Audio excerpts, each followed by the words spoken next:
Hello students. इस lecture में हम सेल वॉल और उसके फंक्शन की बात करेंगे और डिफरेंट उसके जो ऑर्गन्स होते हैं, ऑर्गेनेलीज होते हैं, उनके बारे में डिटेल में स्टडी करेंगे। तो चलिए स्टार्ट करते हैं। सबसे पहले हम बताते हैं कि सेल वॉल होती क्या है। In plant cell there occurs a rigid cell wall which lies outside the plasma membrane। हमें पता है कि जो लिक्विड होता है सेल का, वो एक थिन मेम्ब्रेन के अंदर पैक होता है, जिसे हम प्लाज्मा मेम्ब्रेन कहते हैं। प्लांट सेल में इसके चारों तरफ भी एक और कवरिंग होती है जो रिजिड होती है, जिसे सेल वॉल कहा जाता है। उसी की वजह से पेड़ का जो तना है इतना कठोर हो जाता है। Cell wall is a thick non living and permeable covering made of cellulose. Cell wall जो पौधों में पाई जाती है, प्लांट सेल में होती है, वो थिक होती है यानी मोटी होती है, नॉन लिविंग होती है यानी ये जीवित नहीं होती, ये सिर्फ रिजिडिटी देने के लिए होती हैं। And permeable covering made up of, permeable का मतलब होता है परमिशन होती है इसके पास कि ये लिक्विड को पास कर सके या फिर exchange of oxygen and CO2 कर सकती है। नॉन लिविंग होते हुए भी ये वाले मैकेनिज्म ये कर सकती है। और ये किस चीज की बनी होती है? सेलुलोज की बनी होती है। ये भी एक ऑर्गेनिक मैटर्स है जो पौधों में बनता है। Cellulose is a kind of carbohydrates. ये एक तरह का कार्बोहाइड्रेट्स है। पॉलीसैकेराइड्स, पॉलीसैकेराइड इसका हम कह सकते हैं केमिकल नेम है। और कार्बोहाइड्रेट्स का ये टाइप है cellulose. And provide it provide structural strength to the plant. ये पौधों का स्ट्रक्चर बनने में तैयार करता है, और मतलब हेल्प करता है और मजबूती प्रदान करता है उनको, यानी उनके शरीर को ये मजबूत बनाता है। उसके बाद हम पढ़ते हैं सेल वॉल के फंक्शन क्या क्या होते हैं। Cell wall protect the cell membrane and internal structure of cell. Cell wall cell के स्ट्रक्चर को मेंटेन करता है, हेल्प करता है बने रहने में। सेल वॉल अगर प्रेजेंट होगी तो चारों तरफ ये मजबूत कवरिंग है, और ये क्या करती है फिर? बना के रखती है कि सेल में लिक्विड ना तो बाहर आएंगे, और दूसरा ये इनका जो स्ट्रक्चर है ये एक फिक्स रहेगा। तो स्ट्रक्चरल अरेंजमेंट बनाने में ये हेल्प करता है।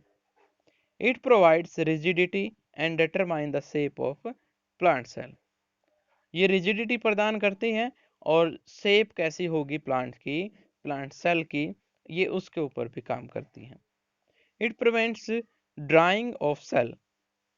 ये लिक्विड को ज़्यादा अमाउंट में अंदर या बाहर नहीं होने देती, जिसकी वजह से जो पानी है उनके अंदर लिक्विड प्रेजेंट है वो सूखता नहीं है गर्मियों में, और पेड़ जीवित रहता है, अनफेवरेबल कंडीशन में भी अपने आप को बनाए रखता है। It provides mechanical strength to the plant cell. Mechanical strength provide करते हैं, यानी यांत्रिक, मैकेनिकल का मतलब होता है यांत्रिक। अगर एक्टिविटी करनी है सेल को कोई, तो उसके लिए स्टेबिलिटी चाहिए उन्हें, और वो स्ट्रेंथ भी कौन प्रोवाइड करता है? Plant cells. यहाँ पर कौन हेल्प करता है उसकी? Cell wall. प्रोटोप्लाज्म। अब हम प्रोटोप्लाज्म के बारे में बात करते हैं। हमने सेल जब पढ़ा था तो न्यूक्लियस के बारे में पढ़ा था। न्यूक्लियस के अंदर एक लिक्विड प्रेजेंट होता है, यानी कुल मिलाकर हम दो तरह की मेम्ब्रेन पढ़ चुके हैं। एक मेम्ब्रेन न्यूक्लियस के चारों तरफ होती है जो न्यूक्लियस के लिक्विड को बाउंड करती है, जिसे हमने कहा था न्यूक्लियर मेम्ब्रेन। और दूसरी मेम्ब्रेन हमने सेल के केस में देखी है, जो सेल को कवर करती है चारों तरफ से, जिसे हम सेल मेम्ब्रेन कहते हैं। और उसमें जो लिक्विड पाया जाता है उसे हम साइटोप्लाज्म कहते हैं। तो दो तरह के यहाँ पर लिक्विड हम पढ़ चुके हैं, जो जिनको सेपरेट करने वाली दो मेम्ब्रेन होती हैं। अब यहाँ पर हम अगर उन दोनों लिक्विड को, क्योंकि केमिकल कंपोजिशन दोनों की सेम है।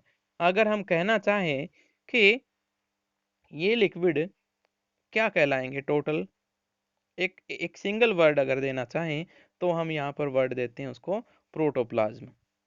प्रोटोप्लाज्म का वर्ड आते ही समझ लेना चाहिए कि टोटल सेल के जितना भी लिक्विड प्रेजेंट है उसकी बात हो रही है। All sales contain living substance called protoplasm. जो लिविंग सेल्स होती हैं उनमें एक लिक्विड प्रेजेंट होता है जिसे हम प्रोटोप्लाज्म कहते हैं। It is a jelly like, ये जेली लाइक स्ट्रक्चर होता है, विस्कस यानी गाढ़ा होता है, and colourless semi fluid substance. Colourless यानी इसका कोई खास कलर नहीं होता, और एक तरह से ये सेमी फ्लूइड है, यानी फ्लूइड तो है यानी बह सकता है ये, लेकिन पूरी तरह से नहीं।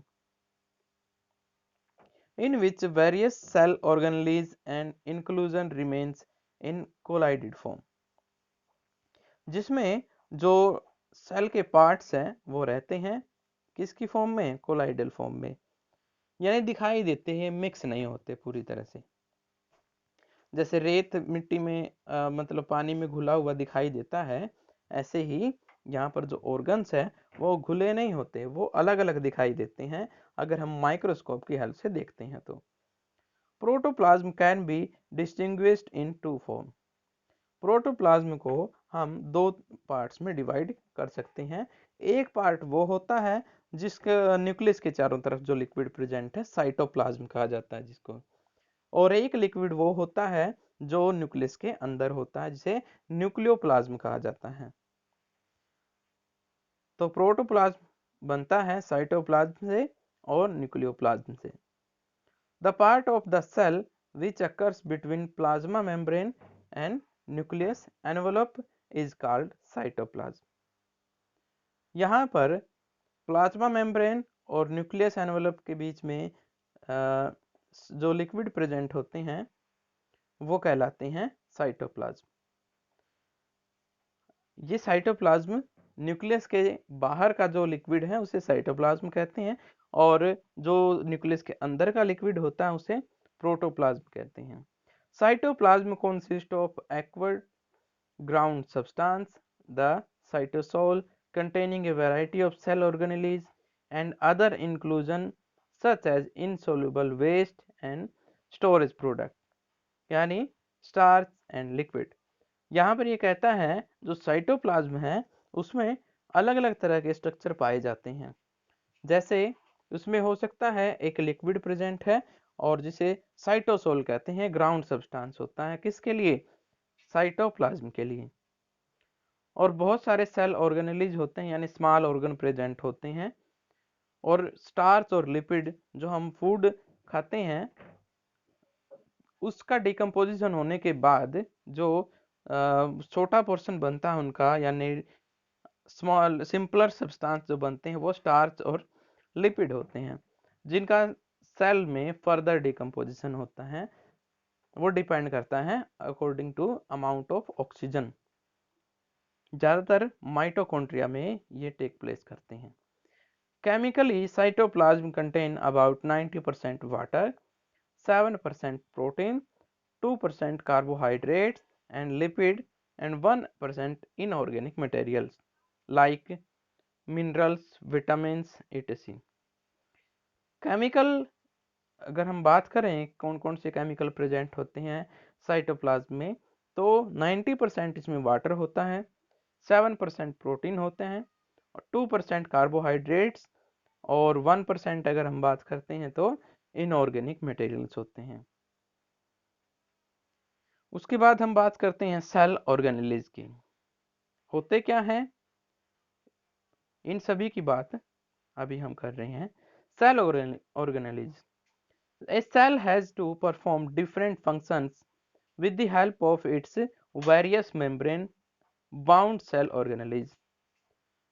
एक सेल को डिफरेंट फंक्शन परफॉर्म करने होते हैं, और उन फंक्शन को परफॉर्म करने के लिए इसके अंदर, जैसे किसी भी एक बड़ी संस्था में छोटे छोटे पोर्शन बने होते हैं और उन सभी पोर्शंस का काम अलग अलग होता है, ऐसे ही सेल में भी छोटे छोटे सेल ऑर्गेनेलिज होती हैं, उनका काम भी अलग अलग होता है। Cell organelles are small organs. ये जो सेल ऑर्गन्स होते हैं ये बहुत छोटे ऑर्गन्स होते हैं, सेल से भी छोटे होते हैं। And found embedded in the cytosol. जो लिक्विड प्रेजेंट होता है जिसे हमने मेनली क्या कहा था, साइटोप्लाज्म कहा था, उसमें ये पड़े रहते हैं। They found the living part of cell. और इनकी वजह से जो सेल का लिविंग पार्ट बनता है, मतलब जीवित हम कह सकते हैं इन सभी सेल्स को, मतलब ऑर्गन्स को। Each of them has a definite shape. सभी का अपना एक अलग शेप होता है, स्ट्रक्चर होता है, एंड उनके फंक्शन भी क्या होते हैं, अलग अलग होते हैं। तो हमने आज पढ़ा सेल वॉल के बारे में, उसके फंक्शंस के बारे में। उसके बाद हमने सेल ऑर्गेनेलीज पढ़े हैं। कल हम डिटेल में पढ़ेंगे कि वो कौन कौन से ऑर्गन्स होते हैं जो हमें सेल के अंदर पढ़ने हैं। Okay, all the best.